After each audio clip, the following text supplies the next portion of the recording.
Next हमारा topic है anaerobic respiration, जिसे हम दूसरा नाम फर्मेंटेशन भी दिया जाता है। एनएरोबिक रेस्पिरेशन को फर्मेंटेशन भी कहा जाता है। अब ये जो है ऑक्सीजन की एब्सेंस में होती है। अगर ऑक्सीजन की अवेलेबिलिटी नहीं है, ऑक्सीजन मुहैया नहीं हो रही, तो ये रेस्पिरेशन होती है। और इसमें क्या होता है, ग्लूकोज की इनकम्प्लीट ऑक्सीडेशन होती है। ग्लूकोज मुकम्मल टूटता नहीं है, इसके अंदर तमाम के तमाम CH बाउंड नहीं टूटते, जिसकी वजह से जो अमाउंट है वो एनर्जी की लेस रिलीज़ होती है। थोड़ी मिकदार में जो है वो एनर्जी रिलीज़ होती है एरोबिक रेस्पिरेशन की निस्बत।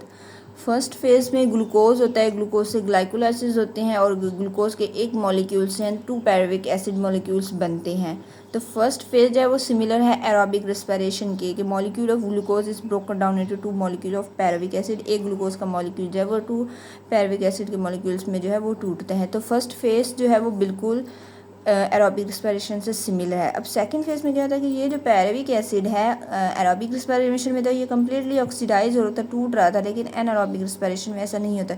या तो ये एथेनॉल में ट्रांसफ़र हो जाता है, टूट में बनता है, या फिर ये जो है लैक्टिक एसिड में बनता है। आगे जो है पैरुविक एसिड से ये बनता है या फिर ये बनता है।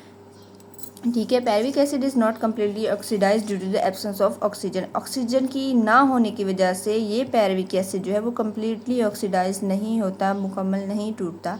इन दिस में many of CH bond are left broken in the product, जिसकी वजह से बहुत सारे जो है वो CH बाउंड हैं वो रह जाते हैं टूटने से। उनके अंदर एनर्जी जो होती है वहाँ पे पड़ी हुई होती है, जिसकी वजह से वो एनर्जी लेस हमारे ऊपर रिलीज़ तो लेस होती है, क्योंकि अभी कम्प्लीटली तो वो टूटा ही नहीं है, अभी तो कुछ बाउंड बचे हैं COH के। जैसे कि पैरुविक एसिड का C3 कार्बन मॉलिक्यूल्स होते हैं, तो अभी ये मुकम्मल टूटे ही नहीं हैं, इनके अंदर अभी एनर्जी पड़ी हुई है, राइट। और फिर क्या होता है, टाइप्स ऑफ एनारोबिक रेस्पिरेशन है हमारे पास।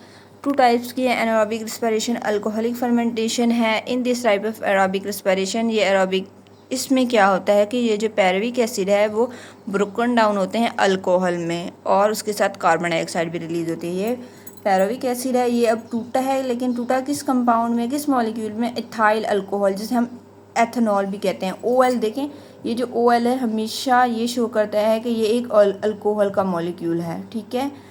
पैरुविक एसिड जो है अल्कोहलिक फर्मेंटेशन में अल्कोहल में एल्थाइल अल्कोहल, जिसे हम एथेनॉल भी कहते हैं, उसमें ट्रांसफ़र हो जाता है और उसके साथ कार्बन डाइऑक्साइड भी रिलीज़ होती है। देखिए ये जो एथेनॉल का फार्मूला है C2H5 और OH है। मीन अभी इसके अंदर जो है इतने बाउंड जो है वो अभी रहते हैं इनके अंदर, टूटने वाले, ये टूटे नहीं हैं, कंप्लीट ऑक्सीडाइज हुए ही नहीं हैं।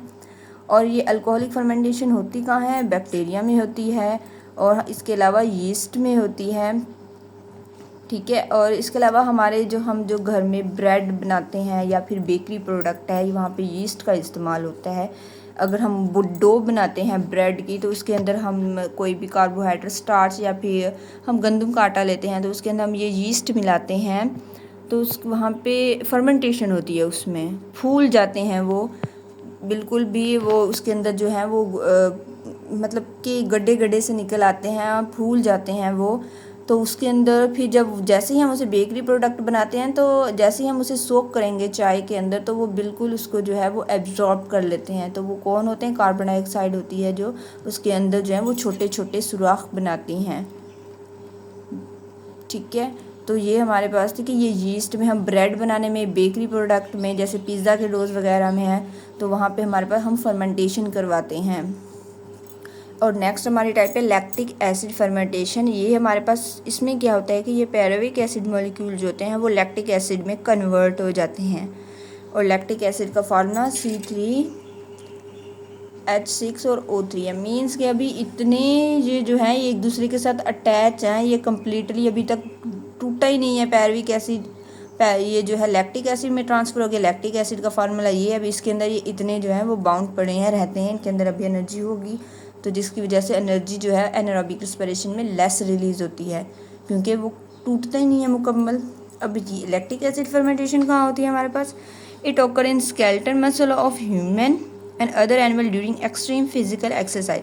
लेकिन जब हम कोई एक्सट्रीम फिजिकल एक्सरसाइज में हम रनिंग कर रहे हैं, हम दौड़ लगा रहे हैं, तो उसमें क्या होती है, हम जो हैं वो जल्दी जल्दी से सांस ले रहे होते हैं, वहाँ पे वो वहाँ पे हमारे पास एरोबिक रिस्पायरेशन हो रही है, ऑक्सीजन की प्रेजेंस में ग्लूकोज की ब्रेकडाउन हो रही है, एनर्जी जो है वो जल्दी जल्दी से मसल्स को दी जा रही होती है, और लेकिन इतनी जल्दी जो है वो एनर्जी ख़त्म भी हो जाती है। तो फिर वहाँ पे हमारे पास जो है एनारोबिक रेस्पिरेशन की ज़रूरत होती है कि जल्दी जल्दी से मसल्स को ऑक्सीजन नहीं मिल रही तो छोड़ो, ऑक्सीजन के बगैर ही आप जो है ग्लूकोज की ब्रेकडाउन करें और एनर्जी जो है वो मसल्स तक पहुँचाएँ।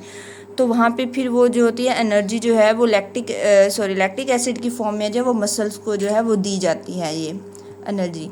अब वहाँ तक तो ठीक है, वो मसल्स को दे रही हैं, वो मतलब दौड़ लगा रहे हैं, उनको एनर्जी मिल रही है, लेकिन जैसे ही वो रेस्ट में जाएंगे वो एनिमल या ह्यूमन बींग, तो फिर क्या होगा, लैक्टिक एसिड जो है वो एक्यूमुलेट हो जाएंगे, इकट्ठे हो जाएंगे, जिससे कि मसल फैट्यूग हो सकता है, थकावट होती है, गड़ियाँ से बन जाती हैं लैक्टिक एसिड की। लेकिन ये फिर बाद में लैक्टिक एसिड जो है रेस्ट में जब वो बन जाती हैं, लेकिन फिर ये दोबारा से टूट जाता है और ग्लूकोज में कन्वर्ट हो जाता है। और इसके अलावा जो है ये it also happen in the bacteria present in milk. ये जो बैक्टीरिया मिल्क के अंदर प्रेजेंट होते हैं उनमें भी होती है। जैसे हम योगर्ट बनाते हैं, योगर्ट खट्टी होती है ना, खट्टी क्यों, लैक्टिक एसिड भी खट्टा होता है, एसिड खट्टा होता है ना। तो जब योगर्ट बनाते हैं तो उसमें भी हम जो है ये फर्मेंटेशन होती है, लैक्टिक एसिड फर्मेंटेशन होती है। सो ये हमारा आज का टॉपिक था कि एनारोबिक रिस्पिरेशन जो है वो क्या होती है, ऑक्सीजन के एब्सेंस में होती है, ग्लूकोज की इनकम्प्लीट जो है वो ब्रेक डाउन होती है, जिसकी वजह से एनर्जी भी रिलीज होती है। फर्स्ट फेज तो बिल्कुल है एरोबिक रिस्पिरेशन से सिमिलर, लेकिन सेकंड फेज में है कि एरोबिक एसिड जो है वो कम्प्लीटली ऑक्सीडाइज नहीं होता, कम्प्लीटली नहीं टूटता, क्योंकि ऑक्सीजन प्रेजेंट नहीं होती, एब्सेंस ऑफ ऑक्सीजन की वजह से। फिर उसमें पैरविक एसिड या तो एथेनॉल में कन्वर्ट हो जाते हैं या फिर लैक्टिक एसिड में कन्वर्ट हो जाते हैं, और इसकी वजह से बहुत सारे जो CH के बाउंड है वो रह जाते हैं, अनब्रोकन हो जाते हैं प्रोडक्ट पे। फिर टाइप्स हमने पढ़ी कि 2 टाइप्स होती हैं, अल्कोहलिक फर्मेंटेशन होती है और लैक्टिक एसिड। अल्कोहलिक फर्मेंटेशन में जो पैरविक एसिड है वो थाइल अल्कोहल में कन्वर्ट होता है और साथ में कार्बन डाइऑक्साइड भी रिलीज होती है, और ये कहाँ होती है, बैक्टीरिया और यीस्ट में। लेकिन लैक्टिक एसिड फर्मेंटेशन में क्या होता है कि पैरविक एसिड जो है वो लैक्टिक एसिड में कन्वर्ट होती है, लेकिन इसके साथ जो है वो हमारे पास कार्बन डाइऑक्साइड रिलीज नहीं होती। और ये कहाँ होती है, हमारे स्केलेटल मसल्स में होती हैं। हम कौन से मसल में, स्केलेटल मसल्स में होती है। और जब हम कोई एक्सट्रीम फिजिकल एक्सरसाइज कर रहे होते हैं जिसमें बहुत एनर्जी जो है हमें ज़रूरत होती है उसकी, इसके अलावा मिल्क में भी होती है।